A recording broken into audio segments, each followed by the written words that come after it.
जब कोई स्टॉक अपने टॉप से 30-35% की डिक्लाइन पे खड़ा हो जाए, ये एक ऐसा टाइम पीरियड होता है जहाँ पे कंपनी की आप फाइनेंशियल रिजल्ट्स खोल के चेक करते हैं कि यार पिछले 4-5 साल में कंपनी अपने लोएस्ट मार्जिन, लोएस्ट प्रॉफिट्स पे बैठी हुई है।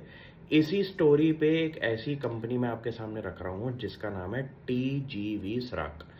कंपनी हमारे केमिकल सेक्टर के अंदर ऑपरेट करती है और पिछले 1 साल के अंदर किसी भी केमिकल कंपनी ने बढ़िया रिजल्ट नहीं दिए। लेकिन यही एक राइट टाइम होता है जहां पे कंपनी के बिजनेसेस के अंदर रॉक बॉटम प्राइजेस खड़े हो जाते हैं और इससे नीचे पे कंपनी अगर काम करेगी तो आपके पोटेंशियल लॉसेस शुरू हो जाएंगे।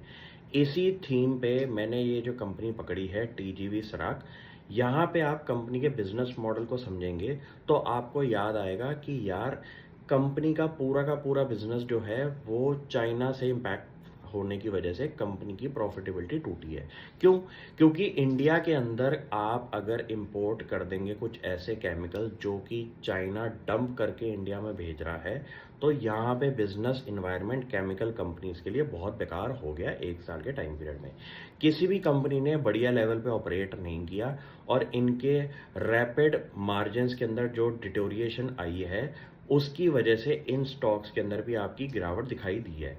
लेकिन यही एक राइट टाइम होता है जहां पे आप रिस्क रिवॉर्ड लगा के देखते हैं कि यार इससे नीचे पे तो कंपनी ने लास्ट 5 साल में भी काम नहीं किया। यहाँ पे अब कंपनी इंप्रूवमेंट दिखा सकती है इन बिजनेस ऑपरेशंस। यहाँ पे सबसे इम्पोर्टेंट क्या है कि कंपनी किस लेवल के काम पे बैठी हुई है और कंपनी के जो केमिकल हैं उनकी एप्लीकेशन कहाँ पे है।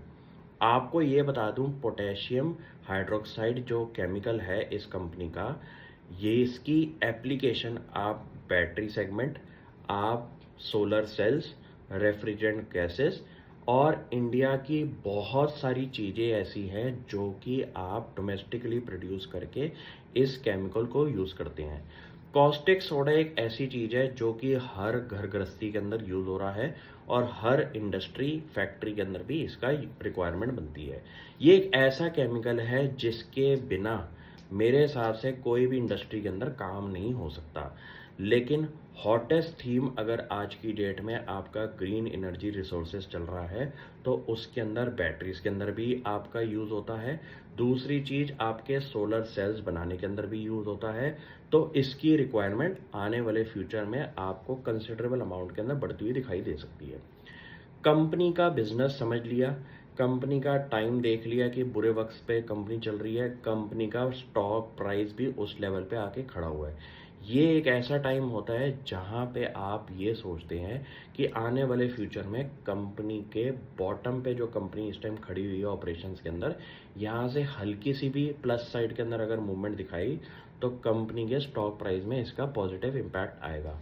ऐसी कंपनियां ढूंढने में रिस्क भी होता है और ऐसा रिस्क लेने के लिए आपकी एपेटाइट भी होनी चाहिए कि मैं अगर रिस्क ले रहा हूँ तो मेरे पास रिटर्न भी उस लेवल की हो। Thank you.